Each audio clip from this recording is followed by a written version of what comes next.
Dead silence blanketed St. Patrick's old cathedral, broken only by cruel, muffled snickers echoing off the vaulted ceilings.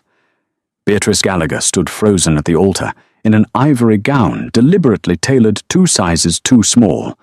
Her soft, full figure spilled uncomfortably over the biting corsetry, a physical punchline to a dangerous, calculated joke.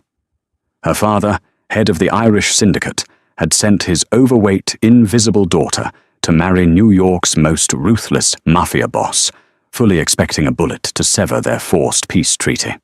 But as Lorenzo Costa finally stepped forward, his dark eyes didn't hold the anticipated disgust. Instead, they held a lethal promise of absolute ruin for every single person laughing at his bride. The air in the Gallagher estate in Brookville always smelled faintly of expensive cigars, old money, and unspoken cruelty. For 24 years, Beatrice had navigated the sprawling, mahogany-paneled halls like a ghost. She was the eldest daughter of William Gallagher, a man whose word was law on the docks of Brooklyn and the underground casinos of Queens. But in her father's eyes, Beatrice was a failure of genetics, while her younger sister, Sylvia, was a slender, sharp-featured socialite who looked like she belonged on the cover of Vogue. Beatrice was soft, plump, and quiet. She preferred the solitude of the estate's library to the glaring lights of the family's underground galas. Her weight had been a topic of household conversation since she was 10. To her father, she was an embarrassment. To her sister, she was a convenient stepping stone to elevate her own beauty. But the Gallagher family was currently hemorrhaging power. A botched weapons shipment near Red Hook had cost the Italian Costa family millions, and the resulting street war had pushed both syndicates to the brink of federal indictments. The old-school commission, echoing the sit-downs of the Gambino and Lucchese eras, had mandated a peace treaty, a marriage, blood for blood, bound by a ring. Everyone in New York's underworld knew the bride was supposed to be Sylvia. Sylvia was the prize. Until the Tuesday before the wedding, Beatrice was in the solarium reading when her father's heavy footsteps echoed against the marble floor. William Gallagher, a man whose florid face betrayed decades of heavy drinking, dropped a garment bag on the rattan table. "Get up, B. The tailor is coming in an hour," William barked, lighting a Churchill cigar. Beatrice marked her page, looking up in confusion. "The tailor? Sylvia's fittings have been done for weeks." "Sylvia isn't marrying the Costa bastard," William said, blowing a plume of grey smoke towards the glass ceiling. "You are." The words hung in the humid air of the greenhouse. Beatrice's heart slammed against her ribs. Lorenzo Costa was a ghost story, whispered among the Irish enforcers. He had taken over his family at 30 after his father's assassination outside Rouse in East Harlem. Lorenzo was known to be methodical, ice-cold, and utterly devoid of mercy. "Father, you can't be serious," Beatrice said, her voice trembling just slightly. "The commission agreed on Sylvia. If you send me—" "If I send you, it sends a message," William interrupted, his eyes hardening into flint. "Costa thinks he can bleed me dry for one bad shipment? He thinks he can demand my best girl? No. I'm complying with the commission's ruling. I am giving him my eldest daughter. It's not my fault if she's a fat, unlovable sow." Beatrice flinched, the words striking with the precision of a practiced abuser. She looked down at her hands, the sting of humiliation burning the back of her eyes. She had long ago built a fortress around her heart to survive her family, but the sheer audacity of this plan terrified her. She wasn't just being insulted, she was being weaponized. "He will kill me," Beatrice whispered. "When he lifts the veil and sees it's me, he'll view it as an insult. He'll kill me right there at the altar." "Then we go to war," William said, callously, turning on his heel. "And I'll have the backing of the commission, because Costa broke the peace by killing a Gallagher. It's a win-win, B. For once in your life, you're actually useful." The next few days were a blur of calculated degradation. Sylvia's custom-made gown, tailored for a size 0 frame, was violently altered to fit Beatrice's size 16 body. The cruel seamstress, a woman loyal to Sylvia, let out the seams as much as she could, but the dress remained a medieval torture device.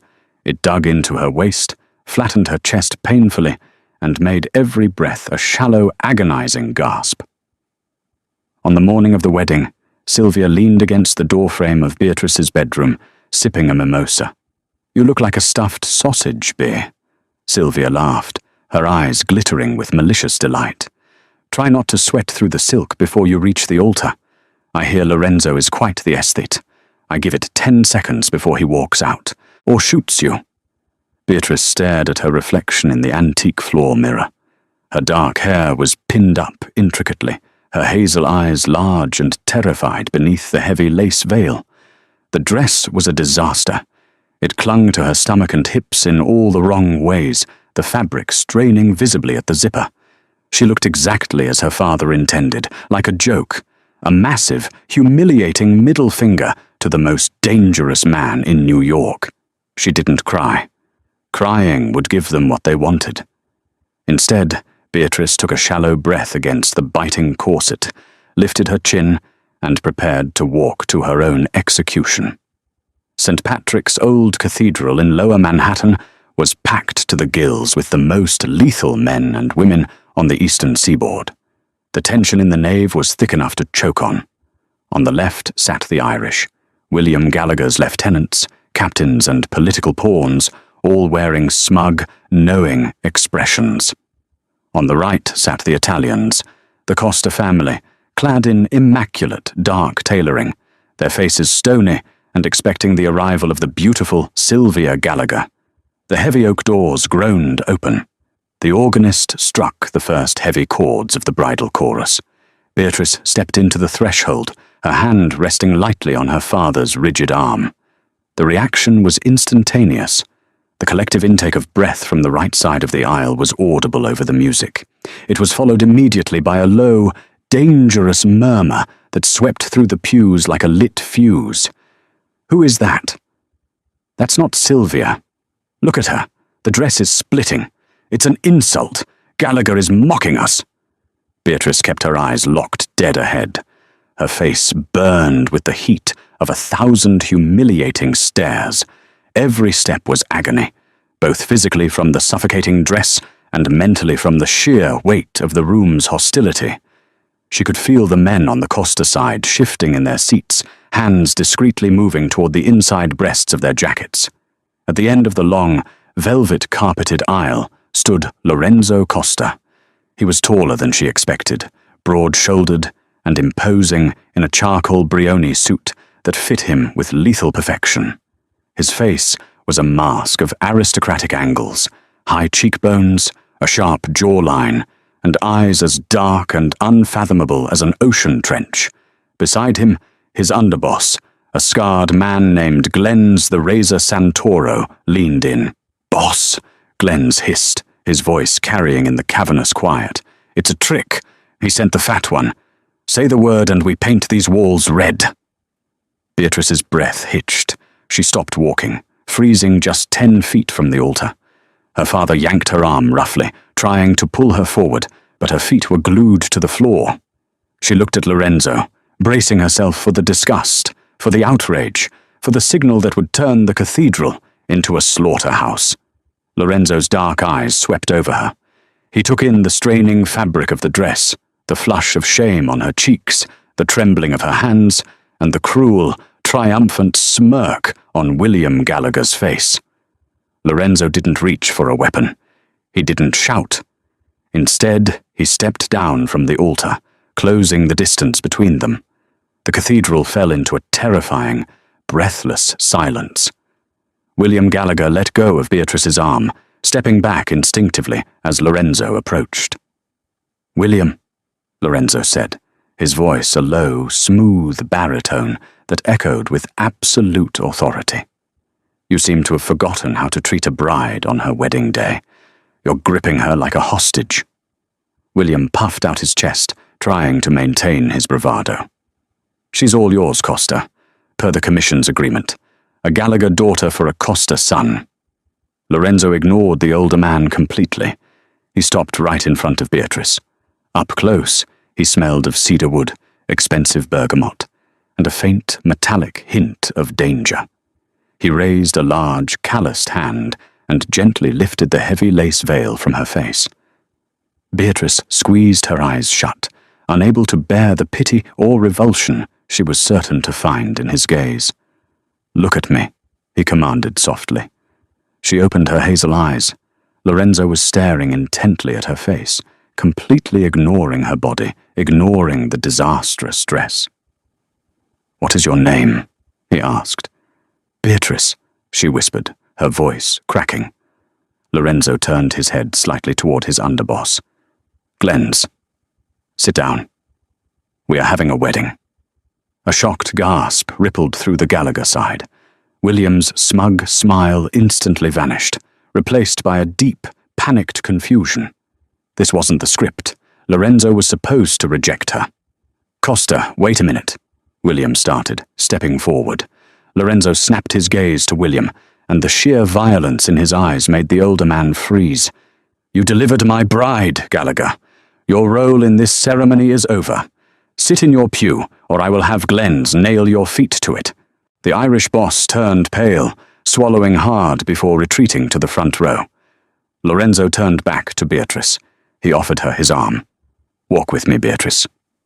She tentatively looped her arm through his. He felt like solid granite beneath his tailored suit. As they took the final steps to the altar, Lorenzo leaned his head down, his lips brushing the shell of her ear, so only she could hear him. "I know exactly what he is trying to do," Lorenzo murmured, his voice a velvet threat. "And I know exactly how much this dress is hurting you. Breathe shallow. We will be out of here in 10 minutes, and I promise you, no one in this room will ever laugh at you again." Beatrice's heart skipped a beat. A tear finally escaped, tracing a hot path down her cheek. But it wasn't a tear of shame. For the first time in her 24 years of life, someone had stood between her and the cruelty of the world. The priest, a small, sweating man, stammered through the Latin rites. When it came time for the rings, Lorenzo's hands were surprisingly gentle as he slid a heavy, flawless emerald-cut diamond onto her trembling, chubby finger. It fit perfectly. "I, Lorenzo. Take you, Beatrice," he said, his voice ringing loud and clear across the silent church, leaving no room for doubt or hesitation. When the priest pronounced them husband and wife, Lorenzo didn't do the customary polite peck on the cheek. He took her face in both his hands, his thumbs gently wiping away her stray tear, and kissed her firmly on the lips. It was a kiss of possession, a public claiming that sent a shockwave of electricity straight down Beatrice's spine. As they turned to face the congregation, Lorenzo's grip on her waist was ironclad. He stared down the aisle, his eyes locking onto the Gallagher family. "Anyone who disrespects my wife," Lorenzo announced to the silent room, "disrespects me, and you all know what happens then." The reception was a masterclass in suffocating tension. Held at a lavish, heavily guarded banquet hall in Midtown, the two families mingled like oil and water. Beatrice sat at the sweetheart table beside Lorenzo, feeling like she was floating outside of her own body. Her father and sister had kept their distance. Sylvia had glared daggers at Beatrice from across the room, clearly infuriated that her sister had not been humiliated and discarded as planned. Beatrice had spent the last 2 hours barely touching her food, hyper-aware of the massive man sitting beside her. Lorenzo had been polite, terrifyingly so. He intercepted anyone who approached their table, effortlessly dominating the conversations and shielding Beatrice from the thinly veiled sneers of the Gallagher associates. By 11 p.m., Lorenzo stood up and buttoned his jacket. "We're leaving," he said simply. He didn't ask for her father's blessing to depart. He didn't say goodbye. He merely placed a hand on the small of Beatrice's back and guided her out of the hall, flanked by Glenn's and 3 other heavily armed men. The ride to Staten Island was silent. The partition in the armored Maybach was rolled up, leaving Beatrice and Lorenzo in the plush, dimly lit back seat. Beatrice stared out the window as the city lights blurred into streaks of gold and red. The adrenaline of the ceremony was wearing off, leaving behind a bone-deep exhaustion and a terrifying reality. She was now married to a mafia boss. The protection at the altar was likely just a public show of dominance, a way to thwart her father's plan. Now, behind closed doors, she expected the real punishment to begin. The car passed through towering wrought-iron gates, winding up a long, tree-lined driveway in Tot Hill, the most exclusive and heavily fortified neighborhood on Staten Island. The Costa estate was a sprawling, modern fortress of stone and glass, overlooking the distant, glittering skyline of Manhattan. The moment they stepped through the front doors, a stern-faced, older Italian woman in a black dress was waiting for them. "Welcome home, Don Lorenzo," the woman said, bowing her head slightly. She turned to Beatrice, her eyes scanning her with intense curiosity, but absolutely no malice. "And welcome, Signora Costa. I am Mrs. Rossi, the housekeeper." "Mrs. Rossi," Lorenzo said, shrugging off his suit jacket. "Have Antoinette brought to the master suite immediately." Beatrice's blood ran cold. Antoinette? Who was Antoinette? Was he bringing another woman to their room? Was this the humiliation he had saved for private? Lorenzo noticed her sudden rigidity. He looked at her, his expression softening just a fraction. "Antoinette is my family's personal tailor. I called her during the reception." He gestured to the grand staircase, and Beatrice followed him up, her heavy dress dragging awkwardly on the carpet. They entered the master suite, a massive, minimalist room with floor-to-ceiling windows, dark wood, and a king-sized bed that made Beatrice swallow hard. A petite woman with measuring tape draped around her neck was already waiting in the adjoining sitting area. "Antoinette," Lorenzo said, "get my wife out of this abomination of a dress. It's cutting off her circulation. And take her measurements. I want an entirely new wardrobe commissioned by tomorrow morning. Throw away anything with the Gallagher name on it." Antoinette nodded quickly. "Right away, Don Lorenzo." Lorenzo turned to Beatrice. "I'm going to my study to pour a drink. Let Antoinette help you. When you are comfortable, come find me down the hall." He left the room, closing the heavy oak door behind him with a soft click. Beatrice stood frozen for a moment before Antoinette gently touched her arm. "Signora, let's get you out of this trap, yes?" It took 10 minutes to unhook and unzip the violently altered Vera Wang gown. When the dress finally pooled at Beatrice's feet, she took her first, full, deep breath in 12 hours. The relief was so profound, she almost wept. Antoinette gently guided her into a plush, silk robe that was deliciously oversized and incredibly soft. "He is a good man, the Don," Antoinette murmured, as she quickly and efficiently took Beatrice's measurements. "Tough, but he protects what is his." What is his? The words echoed in Beatrice's mind as Antoinette packed up her things and left. Beatrice tied the sash of the robe around her waist, catching a glimpse of herself in the vanity mirror. She looked pale, her makeup smudged, her hair half falling out of its intricate pins. She was fat, yes. She had a soft belly, thick thighs, and wide hips. She had spent her entire life apologizing for taking up space, but tonight Lorenzo Costa had looked at her and demanded she take up more space. Steeling her nerves, Beatrice walked out of the bedroom and padded silently down the carpeted hallway. A sliver of warm, amber light spilled from beneath a door at the end of the hall. She pushed it open slowly. Lorenzo was sitting behind a massive mahogany desk, a glass of amber liquid in his hand. He had taken off his tie, and the top 2 buttons of his crisp white shirt were undone. He looked up as she entered, his dark eyes tracking her movements as she stepped into the room. "Better?" he asked, gesturing to a leather armchair opposite his desk. Yes, Beatrice said, her voice surprisingly steady. She sat down, pulling the silk robe tighter around herself. Thank you. Lorenzo took a slow sip of his drink. Your father is a fool, Beatrice. A predictable, arrogant fool. Beatrice looked down at her lap. He thought if he sent me, you would be so insulted by my appearance that you would kill me, or at least break the treaty. He wanted an excuse to go to war with the backing of the Commission. I know exactly what he wanted, Lorenzo said, setting his glass down. He leaned forward, resting his elbows on the desk, clasping his hands together. He thought I was as vain and shallow as he is.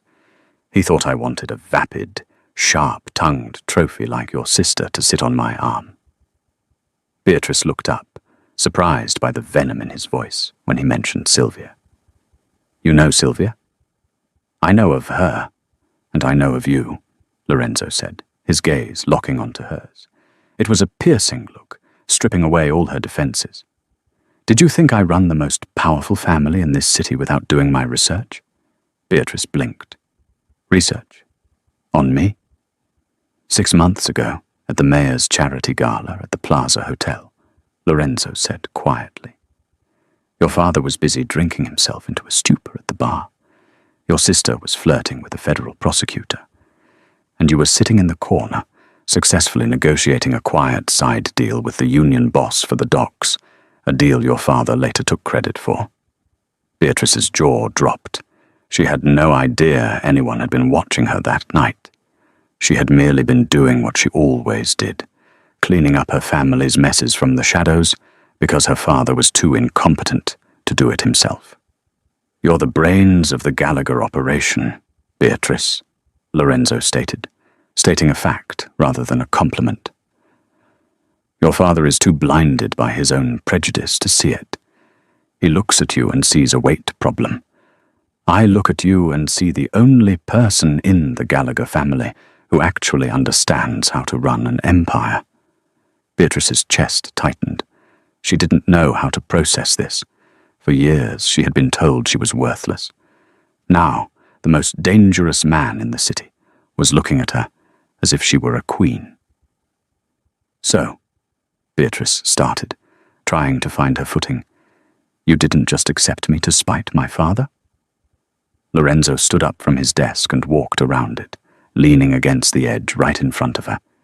He was so close she could feel the heat radiating from his body. Spiting your father was a pleasant bonus, Lorenzo said, his voice dropping an octave. But no, when the commission demanded a marriage, I made sure the phrasing of the contract demanded William Gallagher's eldest daughter.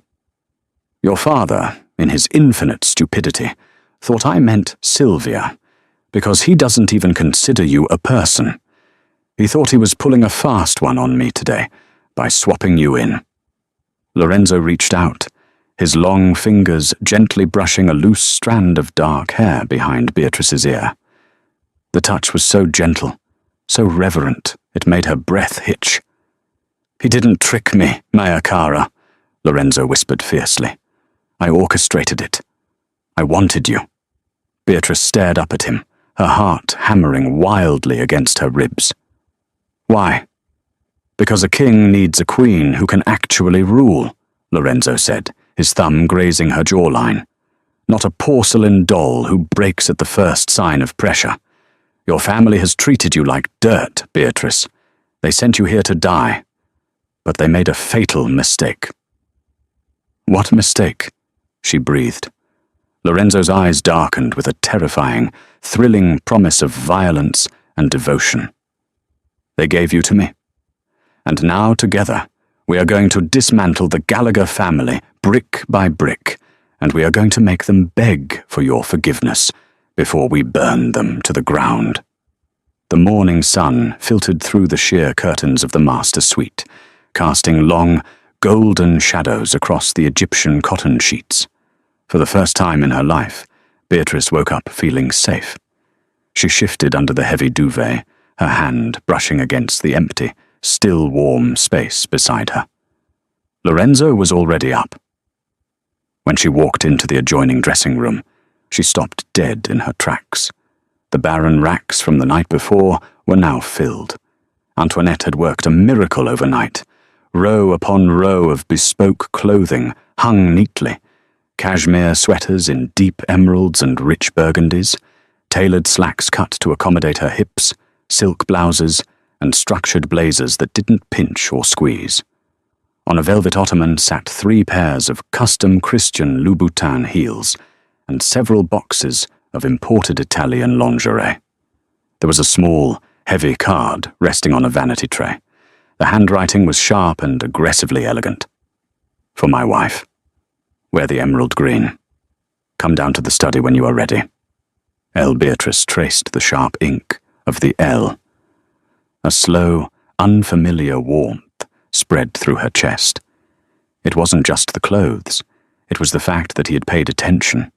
He wasn't trying to hide her in shapeless muumuus, nor was he forcing her into corsets meant to torture her into an acceptable mold. He was outfitting her for a war. 40 minutes later, Beatrice walked down the sweeping marble staircase. The emerald green silk blouse draped beautifully over her full breasts, tapering to tuck into a pair of high-waisted, wide-leg black trousers that made her feel taller, more grounded. She looked like a woman who belonged in this fortress. When she approached the study, the heavy oak doors were cracked open. She could hear the low, tense rumble of men's voices. "Boss, it's a setup," a raspy voice argued. "Gallagher is bleeding the Brooklyn Navy Yard dry. We're short $2 million on the import tariffs this quarter. He's skimming, and he's using the wedding as a distraction." "Let him skim for another week, Carmine," Lorenzo's smooth baritone replied. "I want to know exactly which shell accounts the money is landing in before we freeze them." "With all due respect, Don Lorenzo," another voice, Glenn's the underboss from the altar, chimed in. "The Irish have a dozen shell companies. It'll take forensic accountants months to trace the ghost accounts. By then, Gallagher will have bought off half the Port Authority." Beatrice pushed the door open. The hinges were silent, but the sudden draft drew the attention of the 4 men in the room. Carmine, a burly capo with a broken nose, stopped mid-sentence. Glenn's hand twitched toward his waistband out of sheer habit. They stared at her, assessing the daughter of their enemy, clearly unsure if she was a hostage, a spy, or a liability. Lorenzo sat behind his desk, flanked by his men. The moment he saw her, the cold, calculating mask he wore for his capos melted away, replaced by a look of possessive, burning approval. His dark eyes roamed over the emerald silk, tracing the curve of her hips and the soft line of her jaw. "Gentlemen," Lorenzo said, his voice dropping a dangerous octave, "you will stand when my wife enters the room." Chairs scraped frantically against the hardwood. Carmine, Glenn's, and a thin, bespectacled accountant named Paulie scrambled to their feet, dipping their heads in a hasty show of respect. "Sit," Beatrice said, her voice surprisingly steady. She walked over to the large mahogany conference table where blueprints and ledgers were strewn about. She didn't shrink under their stares. She leaned over the table, her eyes scanning the rows of numbers Paulie had been agonizing over. "You're looking in the wrong place," Beatrice said quietly. Paulie blinked, exchanging a bewildered look with Carmine. "Excuse me, Signora?" Beatrice tapped a perfectly manicured, plump finger on a line item labeled Harbor Maintenance Company. "My father isn't using the old shell accounts. He knows you have eyes on Celtic hauling and Shamrock logistics.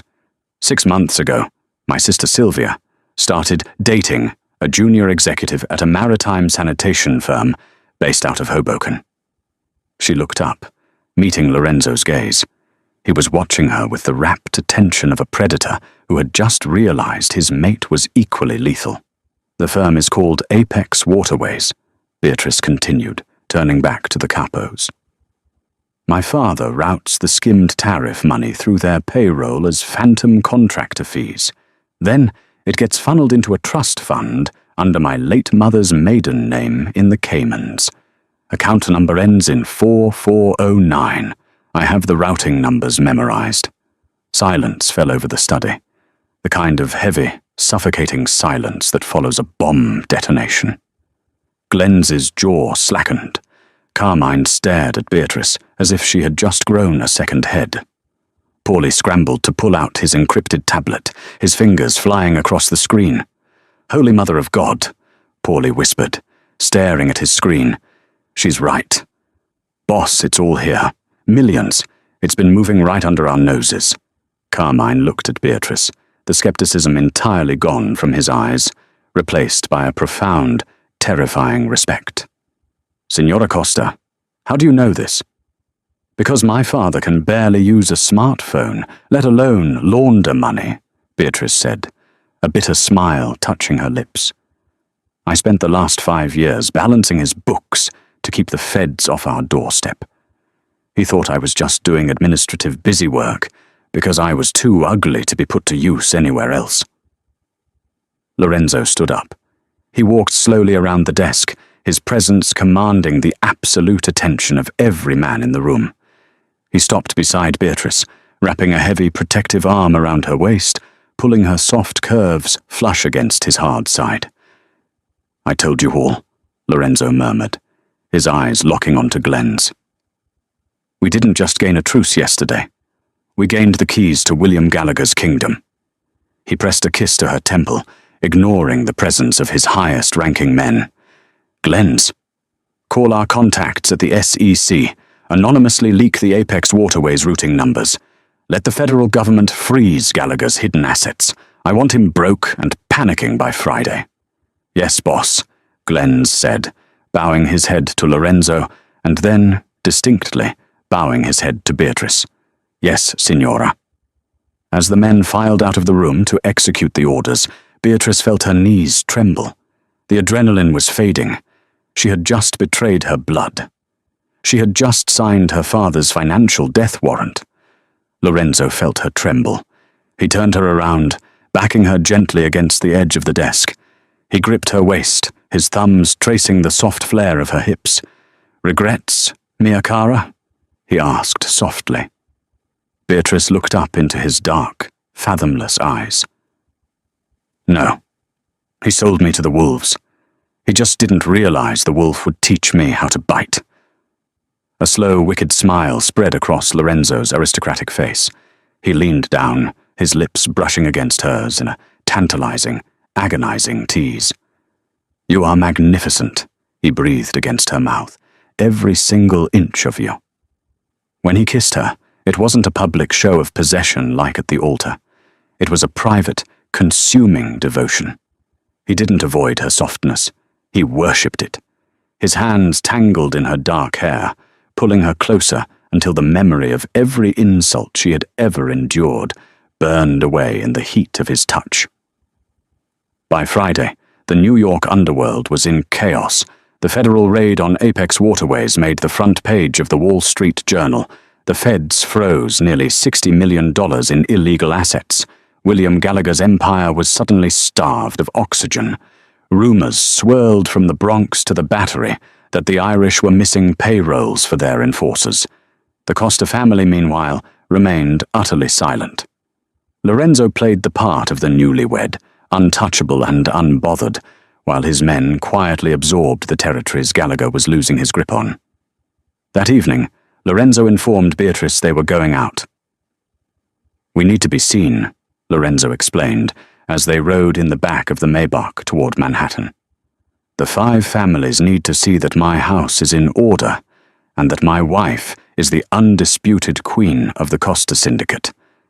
They arrived at Le Bernardin, Midtown's temple of French seafood, where getting a table required either 6 months' notice or the kind of power that made chefs nervous. Lorenzo didn't have a reservation. The maitre d' simply paled, cleared out a prime corner booth, and bowed them inside. Beatrice wore a stunning, off-the-shoulder black velvet gown that Antoinette had created. It hugged her generous curves perfectly, and around her neck rested a string of flawless Costa family diamonds that Lorenzo had fastened himself. She felt beautiful. She felt dangerous. They were halfway through their lobster carpaccio when the atmosphere in the restaurant abruptly shifted. Beatrice noticed Lorenzo's jaw clench, his eyes fixed on the entrance. She followed his gaze. William and Sylvia Gallagher had just walked in. William looked haggard, the florid flush of his face replaced by a sickly, desperate pallor. Beside him, Sylvia looked like a venomous snake poured into a backless, skin-tight scarlet dress. She was scanning the room with predatory eyes. When she spotted Lorenzo, a triumphant, malicious smirk crossed her face. She didn't even look at Beatrice. "Lorenzo," Beatrice whispered, her heart accelerating. "Keep eating, mia cara," Lorenzo said, his voice cold and flat, picking up his wine glass. "Do not give them the satisfaction of a reaction." But Sylvia was already charting a path straight for their table, leaving her father hovering near the coat check. She moved with the confident swagger of a woman who had never been told no in her entire life. She arrived at the booth, ignoring Beatrice entirely, and leaned heavily against the table, giving Lorenzo a generous view down the front of her dress. "Don Costa," Sylvia purred, her voice dripping with artificial sweetness. "What a surprise to see you here. I was hoping I'd run into you. We have some family business to discuss." Lorenzo didn't look at her chest. He didn't even look at her face. He carefully cut a piece of lobster, placed it in his mouth, chewed, and swallowed, taking an agonizingly long time before finally lifting his gaze to the woman invading his space. "I don't recall inviting you to my table," Lorenzo said, his voice carrying the chilling indifference of a winter wind. Sylvia's smile faltered for a fraction of a second, but she rallied, letting out a tinkling laugh. "Oh, Lorenzo, there's no need to be so hostile. I know my father pulled a fast one on you. The commission contract, the mix-up at the altar." She finally spared a glance at Beatrice, her eyes raking over her sister's body with practiced disgust. "I know you're stuck with the family joke, but I wanted to let you know, just because she has your ring doesn't mean you can't have the real prize on the side. We can fix my father's mistake." Beatrice gripped her napkin under the table, her knuckles turning white. The sheer, brazen audacity of her sister made her nauseous. Sylvia was offering herself as a mistress to save their father's collapsing empire, while simultaneously trying to strip Beatrice of the only dignity she had ever known. Lorenzo set his fork down. The soft clink of silver against porcelain sounded like a gunshot. He looked at Sylvia, his dark eyes void of any human warmth. "The real prize?" Lorenzo echoed softly. "I can be very discreet." Sylvia leaned closer, lowering her voice. "And you wouldn't have to be seen in public with that." Lorenzo didn't raise his voice, but the sheer, raw menace bleeding from him made the two tables adjacent to them suddenly go silent. "Let me clarify something for you, Sylvia," Lorenzo said, his tone deadly calm. "I drafted the contract. I specified the eldest daughter. If your father had sent you down that aisle, I would have put a bullet between your eyes in front of the priest and declared war right then and there." Sylvia physically recoiled, her face draining of color. "What? What are you talking about?" "You are a vacuous, incompetent parasite," Lorenzo continued, methodically dissecting her ego with surgical precision. "You possess nothing of value. No intellect, no loyalty, and no use to a man who runs an empire. My wife has more worth in her little finger than your entire bloodline." Lorenzo reached across the table, taking Beatrice's trembling hand in his, raising her knuckles to his lips for a brief, reverent kiss. "Now," Lorenzo's eyes locked back onto Sylvia, narrowing into slits of pure malice. "You have exactly 5 seconds to walk away from my wife's table before I have Glenn's drag you out of this restaurant by your hair and toss you into the East River." Sylvia stood frozen, utterly humiliated, her mouth opened and closed like a dying fish. She looked back at her father, who was watching in horror, realizing their last desperate gamble had just failed spectacularly. But before Sylvia could retreat, Beatrice found her voice. The years of swallowing her sister's cruelty vanished, replaced by the steel she had forged in Lorenzo's fire. "Sylvia," Beatrice said, her voice ringing clear and authoritative across the quiet dining room. Sylvia looked down at her eyes brimming with humiliated tears and raw hatred. "Tell Richard Sterling at the Guggenheim board that his offshore accounts aren't as secure as he thinks," Beatrice said calmly, referencing the wealthy, married art dealer Sylvia had been secretly blackmailing for the past year to fund her lavish lifestyle. Sylvia gasped, stumbling backward as if physically struck. "How do you know about Richard?" "I know everything," Beatrice replied, leaning back in the plush leather booth, looking every bit the mob boss's wife. "And if you or our father ever approach me or my husband again, I will mail the evidence to his wife, the SEC, and the New York Post. You'll be wearing an orange jumpsuit instead of designer silk. Do you understand me?" Sylvia gave a frantic, jerky nod. She spun on her stiletto heel and practically ran out of the restaurant, grabbing William's arm and dragging the defeated Irish boss out into the cold Manhattan night. The heavy tension in the restaurant slowly dissipated as the ambient chatter tentatively resumed. Beatrice let out a shaky breath, her heart hammering against her ribs. She looked at Lorenzo. He was staring at her, an expression of profound, primal awe on his face. "Remind me," Lorenzo murmured, a dark, devastating smile playing on his lips. "Never to make you angry, Signora Costa." Beatrice finally smiled, a genuine, radiant expression that reached her hazel eyes. She squeezed his hand, the heavy emerald diamond catching the candlelight. "I think you're safe, Don Costa," she whispered. "For now." In the weeks after Le Bernardin, the Gallagher empire suffocated under Beatrice's precision. Federal agents flooded Brooklyn's docks, cutting off cash flow and loyalty in one swift blow. Now seated in Lorenzo's sunlit study, Beatrice calmly orchestrated the takeover, reviewing ledgers with sharp focus. When reports showed vendors withholding profits, she chose strategy over force, offering incentives instead of threats. Control, she knew, was built on stability, not fear. As Carmine carried out her orders, Lorenzo returned, his presence easing, but not disrupting, the quiet dominance she now held. He walked around the desk, pulling her chair out and lifting her effortlessly into his arms. Beatrice let out a soft gasp as he settled into her chair, pulling her onto his lap. She curled against his broad chest, her soft curves fitting perfectly against the hard planes of his body. "How is my beautiful wife destroying her enemies today?" Lorenzo murmured, burying his face in the crook of her neck, inhaling the scent of her Tom Ford perfume. "Systematically," Beatrice whispered, threading her fingers through his dark hair. "My father missed payroll for the 3rd week in a row. His lieutenants are defecting.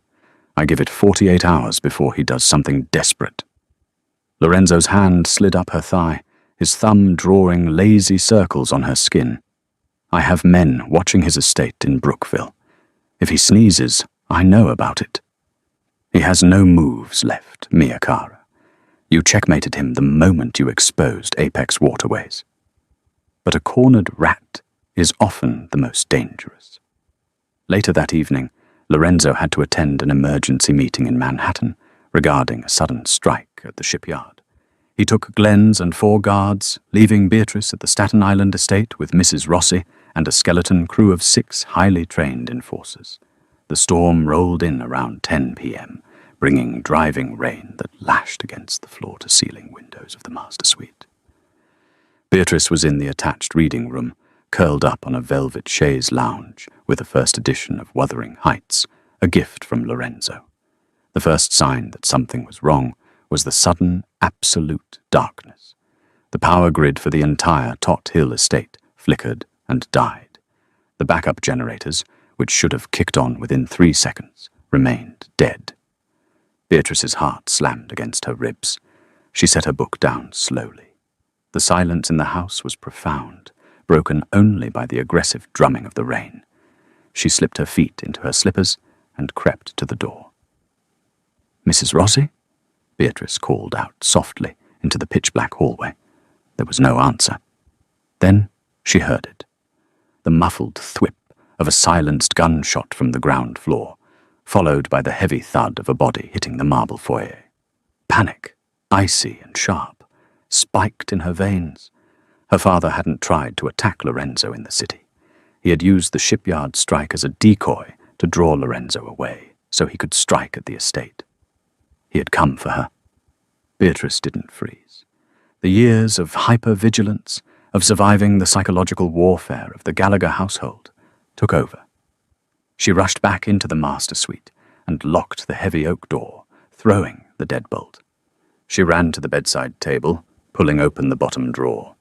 Lorenzo had placed a sleek, black Glock 19 there on their second night. "I will always protect you," he had told her, "but a queen must know how to hold a blade in the dark." He had taken her to the underground range beneath the estate to teach her how to shoot. Her hands trembled as she gripped the cold metal, checking the safety just as he had shown her. Heavy footsteps pounded up the grand staircase. "Check the guest rooms! Find the fat bitch!" A gruff, familiar voice barked. It was Mickey Sullivan, her father's most ruthless enforcer. "William wants her alive, but he didn't say she had to be in one piece." Beatrice backed away from the bedroom door, her breathing shallow. The master suite was a fortress, but the doors wouldn't hold forever against a determined crew with breaching tools. She remembered the blueprints of the house she had studied. Lorenzo's estate had a panic room, but it was in the basement. She was trapped on the second floor. "Think," Beatrice commanded herself. "You are smarter than them." The estate's security system was hardwired, but Lorenzo had installed a localized, battery-operated smart hub in the master closet that controlled the reinforced steel shutters on the windows and the electronic locks on the suite's secondary doors. She ran into the expansive walk-in closet, navigating the darkness by memory. She found the touch panel glowing faintly on emergency battery power. Her fingers flew across the screen. She initiated the lockdown protocol for the second floor, slamming heavy steel fire doors shut across the main hallway, essentially dividing the upstairs in half and blocking the primary route to the master suite. Outside the bedroom, she heard Sullivan curse violently as the steel doors slammed shut down the hall, trapping two of his men on the other side. "The door is locked!" someone yelled from right outside her bedroom. "Blow the hinges!" Beatrice backed into the darkest corner of the bedroom, raising the Glock, aiming it squarely at chest height toward the door. Boom! The heavy oak door splintered inward with a deafening crash, the concussive force rattling the windows. Flashlights cut through the darkness, sweeping across the room. "Spread out!" Sullivan ordered, stepping into the room, a submachine gun sweeping the area. "Check the bathroom, check the closets." Beatrice held her breath, pressing herself against the silk-lined wall. One of the men stepped into her line of sight, his flashlight sweeping inches from her face. She didn't hesitate. She squeezed the trigger.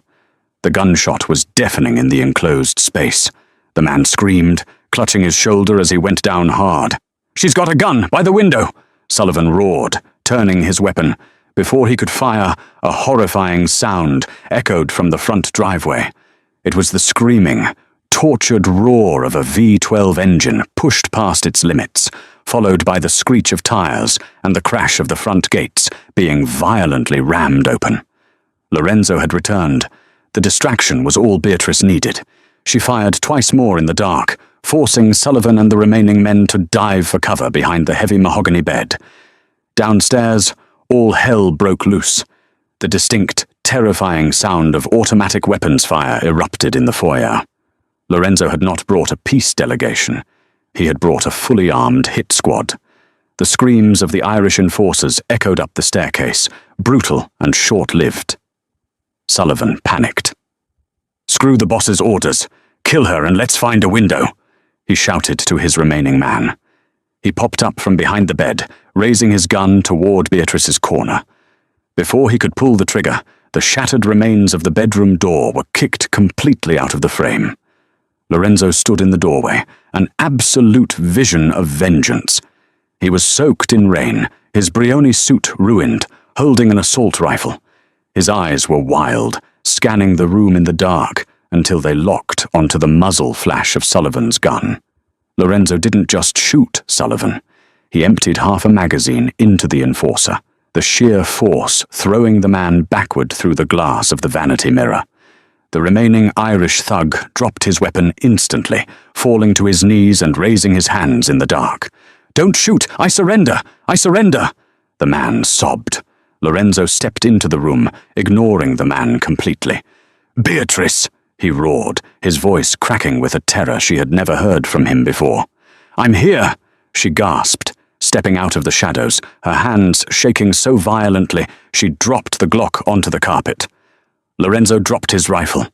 He crossed the room in 2 massive strides, dropping to his knees and pulling her down into his arms.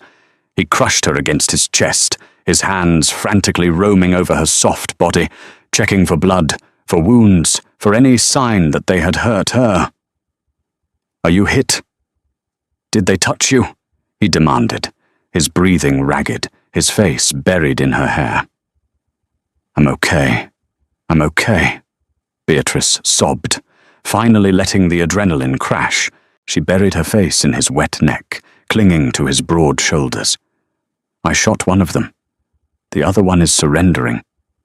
Lorenzo held her tight, kissing her forehead, her cheeks, her lips, murmuring desperate Italian prayers of gratitude into her skin. He pulled back just enough to cup her face, his thumbs wiping away her tears. "You are so brave, Maya Regina," he whispered fiercely. "So beautiful. So perfect." He stood up, pulling her to her feet and keeping her tucked firmly behind him. He turned his attention to the surviving Irish enforcer, kneeling on the floor. Glens and Carmine rushed into the room, their weapons drawn, sweeping the area. "House is clear, boss," Glens said, breathing heavily. "4 dead downstairs. We lost 2 guards." Lorenzo looked down at the trembling man. "Who gave the order to target my wife?" "William," the man cried out. "Gallagher. He said if he couldn't have his money, he wanted his daughter back to use as a hostage against you. He's at the warehouse in Red Hook, waiting for us to bring her." Lorenzo's expression went completely blank. It was a terrifying, dead calm that promised absolute destruction. He turned to Glens. "Take my wife to the penthouse at the Carlyle in Manhattan. Surround the floor with 20 men. No one gets in or out," Lorenzo ordered softly. He then looked at Carmine. "Gather every capo, every soldier, every piece of artillery we have. We are going to Red Hook, and we are going to burn William Gallagher's empire to the ground, with him inside it." Beatrice grabbed Lorenzo's arm. "Lorenzo, wait." He looked back at her, the violence in his eyes softening instantly.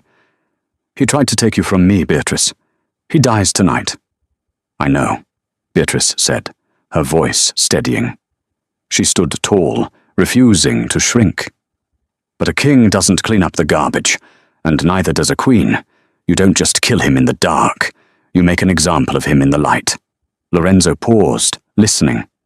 "If you shoot him in a warehouse, he becomes a martyr to the old Irish Guard," Beatrice explained, her brilliant mind working rapidly. "We have the surviving enforcer. Have him call my father. Tell him the extraction was a success, but the estate was too hot, so they are bringing me to the docks at Pier 84. When he shows up expecting a hostage, he finds the commission." A slow, dark smile spread across Lorenzo's face. He brought her hand to his lips, kissing her knuckles. "You want to strip him of his crown in front of the 5 families before taking his head." "I want him to know," Beatrice said coldly, "that the daughter he called a fat, useless joke was the one who pulled the trigger on his execution." Midnight fog rolled thick over Pier 84, swallowing the Hudson in a damp, ghostly haze.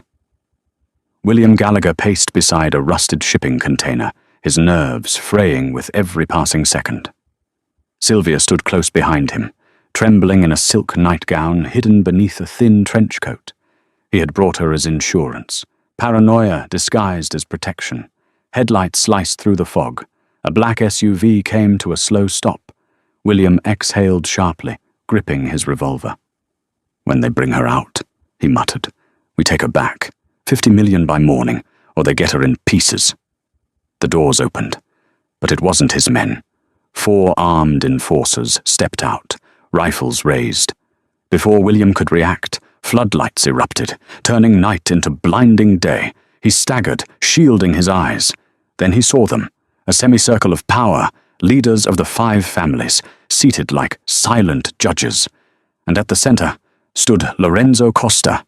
Beside him, Beatrice, unharmed, composed, radiating a quiet, lethal authority. William's gun slipped from his hand. "What is this?" he croaked. "You broke the treaty," Lorenzo said, his voice carrying across the pier. "You attacked my home. You tried to harm my wife." Murmurs rippled through the gathered bosses. William pointed wildly. "He stole from me." "I did," Beatrice cut in calmly. Silence fell. She stepped forward, Lorenzo's hand steady at her back. "I exposed your operations, redirected your assets. You didn't lose your empire, father. I dismantled it." Shock twisted his face into something unrecognizable. Lorenzo moved first. A single gunshot cracked through the fog. William collapsed, screaming, clutching his shattered knee. No one intervened. "You will show respect," Lorenzo said coldly. Then he turned to the others. "His territory is forfeit. His life is forfeit. Any objections?" None came. He handed the gun to Beatrice. "It's your choice." She looked down at her father, broken, pleading, reduced to nothing. Then she shook her head. "Death is too kind," she said quietly. "He'll live long enough to be forgotten." As sirens wailed in the distance, Beatrice turned away, taking Lorenzo's arm. "Take me home." Beatrice Gallagher was sent to the altar as a pawn, a cruel punchline wrapped in ill-fitting silk, meant to trigger a war. But the men who orchestrated her humiliation severely underestimated the power of a woman who had spent her entire life surviving in the shadows. Lorenzo Costa didn't see a flaw to be mocked. He recognized a brilliant strategic mind and worshipped the soft, generous curves her family had so viciously despised. Together, they didn't just survive the treacherous underbelly of New York's mafia, they conquered it. Beatrice dismantled her tyrannical father's empire with surgical precision, merging it with the Costa Syndicate to become the undisputed queen of the 5 boroughs. She no longer hid in the background, apologizing for taking up space. Beside her devoted, ruthless husband, Beatrice claimed every inch of her power, proving that the most dangerous weapon in the room is the one everyone underestimates.